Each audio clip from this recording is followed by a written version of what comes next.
आप सबने हनुमान चालीसा हमेशा पढ़ी होगी, है ना? यहाँ पर जब भी हनुमान चालीसा को हम शुरू करते हैं, तो वहाँ पर सबसे पहले बोला जाता है श्री गुरु चरण सरोज रज, निज मनु मुकुर सुधारी। इसी तरीके से ही कृपा करहु गुरुदेव की नारी।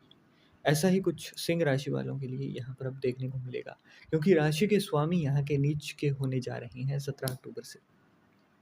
17 अक्टूबर से राशि के जब स्वामी हैं, आपकी राशि के स्वामी जब नीच के हो जाएंगे, तो यहाँ पर आपके लिए कई समस्याओं का सामना करने को मिलेगा आपको।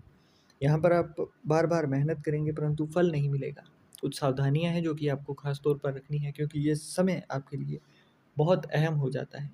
जैसे कहा जाता है ना, एक भवन को बनाने में, अपनी इज्जत को, अपने मान सम्मान को बनाने में समय बहुत लगता है, परंतु उसको नष्ट होने में पल भर भी नहीं लगता। तो इसी समय के अंदर ये वो समय है जिसके अंदर आपको हर चीज़ के अंदर संभल कर चलना पड़ेगा। अगर आप नहीं संभल कर चलें, तो ये समय आपको कई साल पीछे लेकर चला जाएगा। तो आशा करते हैं जो भी चीज़ें, जो भी सावधानियाँ आपको बताएँगे, वो सावधानियाँ आप रखेंगे। उन चीज़ों के अंदर बिल्कुल भी आप यहाँ पर लापरवाही नहीं बरतेंगे। 17 अक्टूबर से 16 नवंबर तक सूर्यदेव तुला राशि के अंदर रहेंगे, नीच होकर। अब यहाँ पर तृतीय भाव के अंदर होंगे।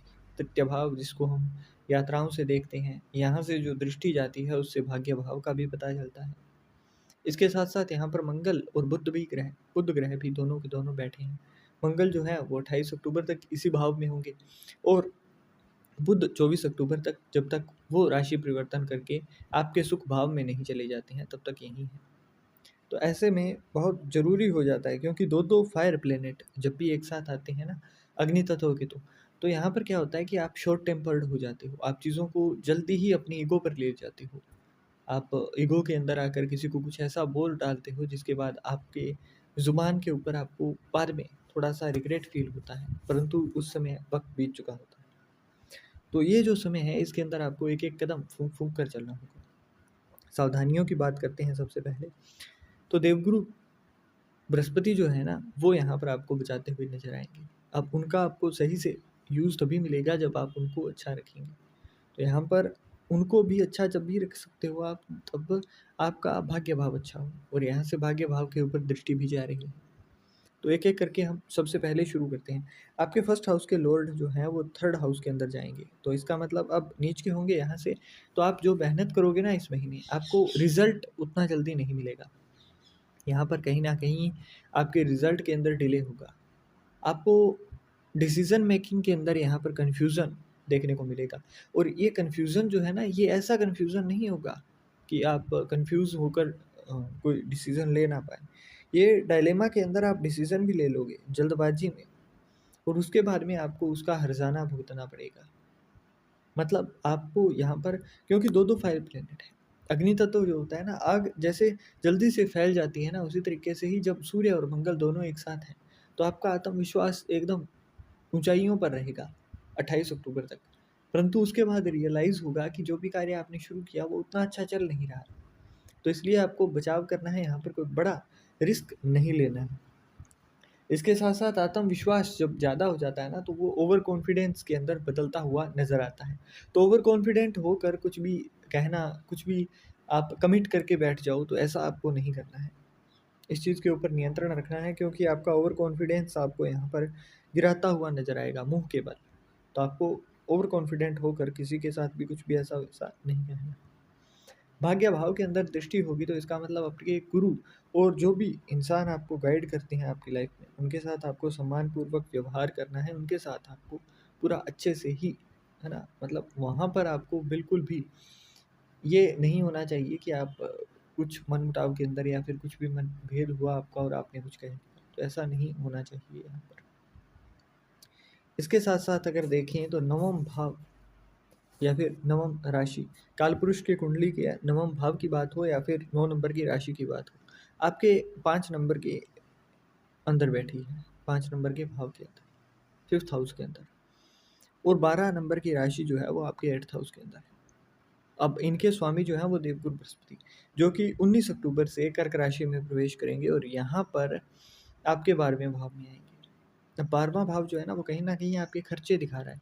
अब होगा क्या ना कि आपने यहाँ पर कोई भी डिसीज़न गलत लिया तो उससे होगा क्या कि राहु के घर में जैसे ही जुपिटर जाते हैं ना तो आपको वो ओवर कॉन्फिडेंट भी कर देते हैं और एक्साइटमेंट में आपके पास अगर जेब में 200 है तो आप बोलोगे 2000, 2 लाख, है ना? तो ये चीज़ें आपको करने से बचाव करनी है क्योंकि जितना आप बोलोगे ना उतना ही आपको नुकसान होता हुआ नज़र आएगा। यहाँ पर कोई बड़ा फाइनेंशियल रिस्क या फिर यूँ कहा जाए जुआ, सट्टा इत्यादि के अंदर आपको पैसा नहीं लगाना है, कोई भी बैटिंग नहीं करनी है यहाँ पर, है ना? आपको शर्तें नहीं लगानी है, किसी भी चीज़ के ऊपर बेट नहीं करना है, बचाव करना है। पिता के साथ मनमुटाव होने से बचाव करना है। अब इसका उपाय क्या होगा? आप यहाँ पर आदित्य हृदय स्तोत्रम का पाठ कर सकते हैं, बहुत अच्छा रहेगा। आपके द्वारा निवेदन अर्घ दिया जाना, सूर्य देव को अर्पित करना फ़ायदेमंद रहेगा आपके लिए। अब कैसे दोगे आप?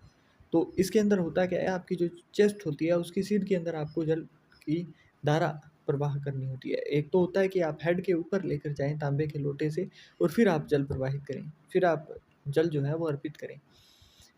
परंतु ऐसा नहीं करना है। वो ओजस्वी, तेजस्वी जिसे कहते हैं वो अर्घ होता है, वो आप नहीं कर सकते हो इस समय के अंदर। आपको जैसे मैंने कहा चेस्ट के बिल्कुल सीध के अंदर अलाइन करते हुए आपको यहाँ पर जल अर्पित करना है।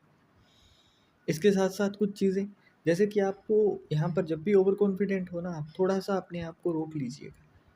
क्योंकि ओवर कॉन्फिडेंस यहाँ पर आपको गिराता हुआ नज़र आएगा तो जितना ज़्यादा हो सके ना आप यहाँ पर सब्र, संतुष्ट और शांत रहने की कोशिश कीजिए। इस 1 महीने के अंदर अगर आप बिल्कुल बच-बच कर चल गए तो बहुत अच्छा रहेगा वरना आप कई साल पीछे चले जाओगे ग्रोथ के मामले में। तो आशा करते हैं जो भी चीज़ें आप तक पहुँचाई गई हैं, आप एक-एक चीज़ का ध्यान रखेंगे।